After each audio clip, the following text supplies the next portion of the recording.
10 ಗಂಟೆಗೆ program start ಆಗಬೇಕಿತ್ತು. ನಾನು ರೆಡಿ ಇದ್ದೆ, ಬಟ್ ಲೇಟ್ ಆಯ್ತಲ್ವಾ? ತುಂಬ ಹೊತ್ತು ಕಾದಿದ್ರಲ್ವಾ? ಸ್ಪರ್ಧಾತ್ಮಕ ಅನ್ನೋ ಕಾಯಿಲೆಗಳು.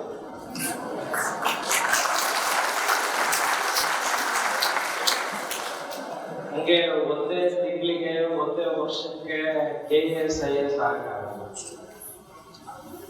ಸ್ಪರ್ಧೆ ಅಂದಾಗ ಪೇಷನ್ಸ್ ಇರಬೇಕು. ಪೇಷನ್ಸ್ ಇದ್ದಾಗ ಹಾರ್ಡ್ ವರ್ಕ್ ಬರುತ್ತೆ. ಹಾರ್ಡ್ ವರ್ಕ್ ಇದ್ದಾಗ ಯಶಸ್ಸು ಬೆನ್ನೆತ್ತಿ ಬರುತ್ತೆ. ನೀವು ಕಾಯಕತೆ ಇರಲಿಲ್ಲ ಅಂದ್ರೆ ಪೇಷನ್ಸ್ ಇಲ್ಲಿದೆ, ಹಾರ್ಡ್ ವರ್ಕ್ ಇಲ್ಲ. ಯಾವುದೇ ಸ್ಪರ್ಧಾತ್ಮಕ ಪರೀಕ್ಷೆಗಳು ಯಾರಪ್ಪನ ಮನೆ ಸೋತಲ್ಲ. ಯಾವುದೋ ಒಂದು ವರ್ಗಕ್ಕೆ, ಯಾವುದೋ ಒಂದು ಹಣಕ್ಕೆ, ಯಾವುದೋ ಒಂದು ಇನ್ಫ್ಲೂಯೆನ್ಸ್ಗೆ ಸೀಮಿತವಾಗಿದ್ದಲ್ಲ. ಆಕ್ಚುಲಿ ನಾನು ಇವತ್ತು ನಮ್ಮ ಕಜಿನ್ ಸಿಸ್ಟರ್ ಮಗಳ ಮದುವೆ ಇತ್ತು. ನಾನಲ್ಲಿರ್ಬೋದು. ಯಾಕೆ ಇಲ್ಲಿ ಬಂದಿದ್ದೀನಿ ಅಂದರೆ ಬಹಳಷ್ಟು ಭ್ರಮೆ ಇರುತ್ತೆ ಮಕ್ಕಳಿಗೆ.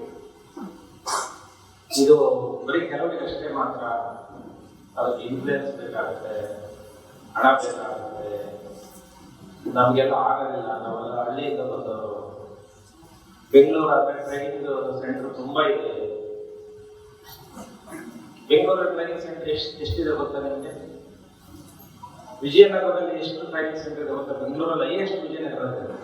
ಹಾಗಾದ್ರೆ ವಿಜಯನಗರ ಸುತ್ತಮುತ್ತಲ ಇರೋರೆಲ್ಲ IAS KS ಆಗಬೇಕಿತ್ತಲ್ಲ ಎಷ್ಟೊತ್ತೆ?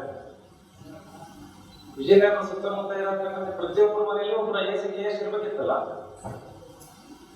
ಬೆಂಗಳೂರಲ್ಲಿ ಎಷ್ಟು ಜನ ಬರ್ತಾರೆ IAS KS? ನಾರ್ತ್ ಕರ್ನಾಟಕದಲ್ಲಿ IAS KS ಎಷ್ಟು ಬರ್ತಾರೆ ಗೊತ್ತಿರಲಿಲ್ಲ. ಸ್ಟಾಟಿಕ್ಸ್ ಅಂದ್ರೆ ನಿಮಗೆ ಏನು ಭಾವನೆ ಇರುತ್ತೆ ಮಕ್ಕಳಿಗೆ ಅಂದ್ರೆ ಕೆಲವೊಂದು ಭ್ರಮೆನಲ್ಲಿ ಇರ್ತೀವಿ. ಅದು ವಿದ್ಯಾರ್ಥಿ ಜೀವನದಲ್ಲಿ ಭ್ರಮೆ ಜಾಸ್ತಿ. ಭ್ರಮೆ ಮತ್ತು ಸತ್ಯಗಳ ನಡುವೆ ಯಾರು ಡಿಫ್ರೆನ್ಶಿಯೇಟ್ ಮಾಡ್ತಾರೆ ಅವ್ರು ಮಾತ್ರ ಯಶಸ್ಸನ್ನು ಸಾಧ್ಯ ಮಾಡ್ತಾರೆ. ಭ್ರಮೆ ಅಂದ್ರೆ ಏನು?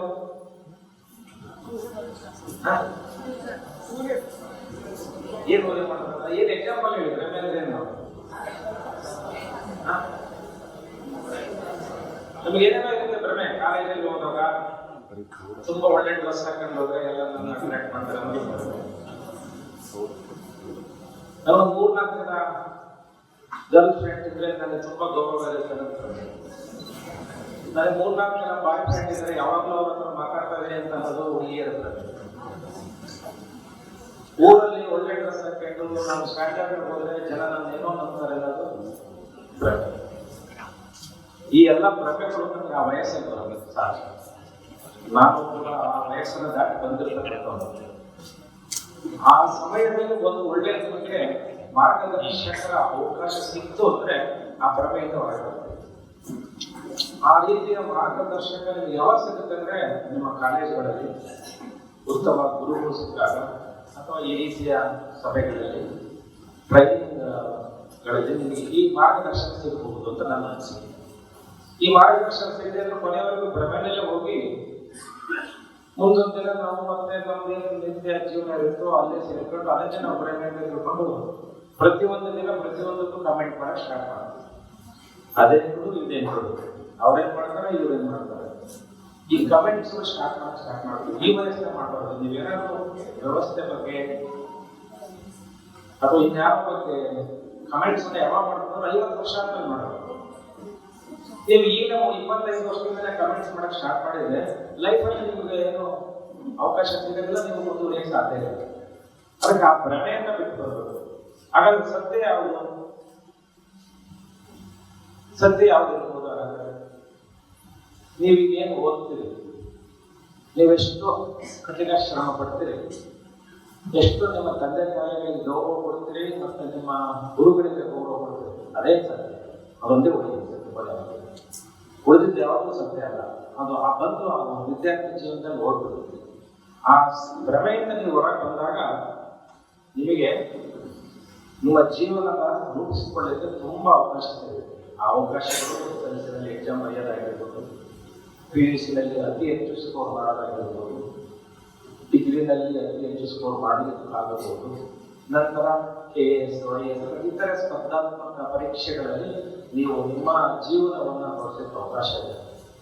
ಹಾಗಾಗಿ ಈ ವಯಸ್ಸಿನಲ್ಲಿ ನೀವು ಎಷ್ಟು ಬಹುಶಃ ನೀವು ನಿಮ್ಮ ಜೀವನದಲ್ಲಿ 6 ವರ್ಷ ನೀವೇನಾದರೂ ಕಠಿಣ ಶ್ರಮ ಪಟ್ಟರೆ 6 years, ನಾನು LKG ಇಂದ ಡಿಗ್ರಿವರೆಗೆ ಹೇಳಲ್ಲ, 6 years ನೀವೇನಾದರೂ ಜೀವನದಲ್ಲಿ ಕಠಿಣ ಶ್ರಮ ಪಟ್ಟರೆ 60 ವರ್ಷ ರಾಜನಾಗಲಿಕ್ಕೆ ಅವಕಾಶ ಇದೆ. 60 ವರ್ಷ ಇದು ಏನಿಲ್ಲ, ಅಷ್ಟೇ ಸ್ವಲ್ಪ ಸರ್, ಅದೆಲ್ಲ ಆಗೋದಿಲ್ಲ ಸರಿ ಅಂತ ನಾನು ಉದಾಹರಣೆಯಾಗಿ ನಿಮ್ಗೆ ಹೇಳ್ತಾ ಇದ್ದೆ.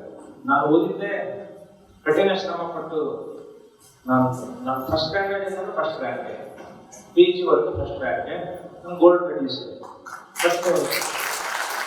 ಅತಿ ಹೆಚ್ಚಿನ ಕಠಿಣ ಶ್ರಮ ಪಟ್ಟಿದ್ದು ನಾನು ನನ್ನ BSc ಅಗ್ರಿಕಲ್ಚರ್. ಅತಿ ಹೆಚ್ಚು ಕಠಿಣ ಶ್ರಮ. ನನಗೆ ಅವಾಗ ಯಾವುದು ಫಂಕ್ಷನ್ಸ್ ಗೊತ್ತಿಲ್ಲ, TV ಗೊತ್ತಿಲ್ಲ, ಬೇರೆ ಏನೂ ಗೊತ್ತಿಲ್ಲ. ಮನೆಗೆ ಒಂದು ಮಾಡಂದ್ರೆ ಇಂಗ್ಲೆಂಡ್ನಲ್ಲಿ ಪತ್ರ ಬರೆಯೋದು ತಂದೆ ತಾಯಿಗಳಿಗೆ. ಅವೆಲ್ಲ ನಿಮಗೆ ದೋಷ ಮಾಡ್ಕೊಂಡಿರ್ತೀವಿ ಫೋನಲ್ಲಿ ಮಾತಾಡ. ಆ ಇಂಗ್ಲೆಂಡ್ ಪತ್ರ ಬರೆಯೋದೇ ಒಂದು ಬಹಳ ಭಾವನಾತ್ಮಕ ವಿಚಾರ. ನೀವು ಬಂದು ನೋಡಿ, ಪೂಜ್ಯ ಶ್ರೀ ತಂದೆ ತಾಯಿಯವರಿಗೆ ನಿಮ್ಮ ಮಗನ ಶ್ರೇಷ್ಠವಾದ ನಮಸ್ಕಾರಗಳು. ಬಂದು ನೋಡೋದು ಯಾರು ಎಲ್ಲೋ ಎಲ್ಲ ಪೂಜೆ ಅಂದರೆ ನಾವು ತಂದೆ ತಾಯಿಗೆ ಹೇಗೆ ಸರ್ ಪಾಪ ದುಡ್ಡು ಕಳಿಸಲ್ಲ, ದುಡ್ಡು ಹಾಕಿ ಫೋನ್ ಪೇ ದುಡ್ಡು ಹಾಕ್ತೀವಿ ನಾವು. ಅವ್ರು ದುಡ್ಡು ಕೇಳ್ತಾ ಇದ್ವಿ, ಕೇಳದ ಅಂತಕ್ಕ ಸಂಸ್ಕಾರ ಬೇರೆ ಇತ್ತು. ನಾವು ತಿಂಗಳು ನಾನು ಆರೋಗ್ಯವಾಗಿದ್ದೇನೆ, ನಿಮ್ಮ ಆರೋಗ್ಯದ ಬಗ್ಗೆ ಪತ್ರ ಬರೆಯಿರಿ, ನೀವು ಕೂಡ ದೇವರ ಆಶೀರ್ವಾದ ಚೆನ್ನಾಗಿದೆ ಎಂದು ಭಾವಿಸಿದ್ದೇನೆ. ಈಗ ತಿಂಗಳು ಮುಗಿಯುತ್ತಾ ಬಂತು, ಊಟದ ಮೆಸ್ಸಿಗೆ 1,000ಗಳ ಅವಶ್ಯಕತೆ ಇದೆ. ಕೂಡಲೇ ಎಮ್ಮು ಅಂತ ಇರ್ತದೆ, ಮನೆ ಅದರಲ್ಲಿ ಬ್ಯಾಂಕಿಂಗ್ ಬರೋದು ನಾವು ಕೇಳಬೇಕಿತ್ತು. ಬ್ಯಾಂಕಿಂಗ್ ಬರ್ತಾ ಇರ್ತದೆ, ಗೊತ್ತಾಗ್ತಿರ್ಲಿಲ್ಲ. ನಾವು ದಿನ ಹೋಗಿ ಬ್ಯಾಂಕ್ ಹೇಳೋದು ನಾನು ಬಂದ ಮನೆಯ ಅಲ್ಲೇ ಕರಿತೀನಿ ಅಂತ ಹೇಳೋದು, ಕಳಿಸ್ಬೇಕು ಅಂತ ಕೋರ್ತಾ ಇರ್ಬೋದು.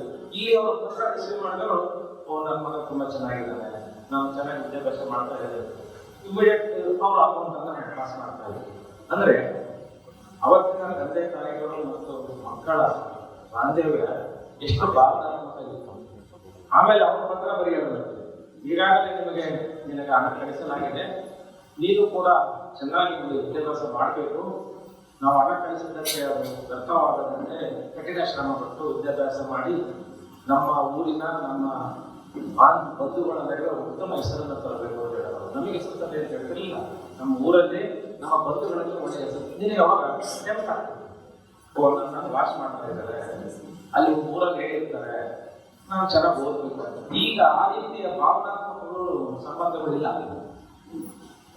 ದುಡ್ಡು ತಗೊಳ್ತೀವಿ, ಮೊಬೈಲ್ ನೋಡ್ತಾ ಇರ್ತೀವಿ, ಮತ್ತೆ ಕೇಳಿದ ಮೊಬೈಲ್ ಕೊಡ್ಬೋದು. ನಾನು ಗೂಗಲಲ್ಲಿ ನಾನು ಸಬ್ಜೆಕ್ಟ್ ಓದ್ತಾ ಇದ್ದೀನಿ, ನಾನೇ ಮೊಬೈಲ್ ನೋಡ್ತಾ ಇದ್ದೀನಿ, ನೀವು ಹೇಳಬಹುದು ಮನೆಗೆ ಯಾರಾದ್ರೂ ಹೇಳಿದ್ರೆ. ಎಷ್ಟು ಸಲ ಮೊಬೈಲ್ ಇಟ್ಕೊಂಡಿದ್ರೆ ಓದ್ಬೇಕಾದ್ರೆ ಮೊಬೈಲ್ ಏನಾದ್ರು ಆನ್ಲೈನಲ್ಲಿ ಬಂದಿದೆ ಮನೆಗೆ ಆನ್ಲೈನಲ್ಲಿ ಬಹಳ ಚೆನ್ನಾಗಿ ಓದ್ಬಿಡ್ತಾನೆ ಅಂತ ತಿಳ್ಕೊಳ್ತಾರೆ. ಹಾಗಾಗಿ ಯಾರು ಈ ವಯಸ್ಸಿನಲ್ಲಿ ತಂದೆ ತಾಯಿಗಳಿಗೆ ಮೋಸ ಮಾಡೋದಿಲ್ವೋ ಅವ್ರ ಜೀವನದಲ್ಲಿ 100% ಯಶಸ್ಸು.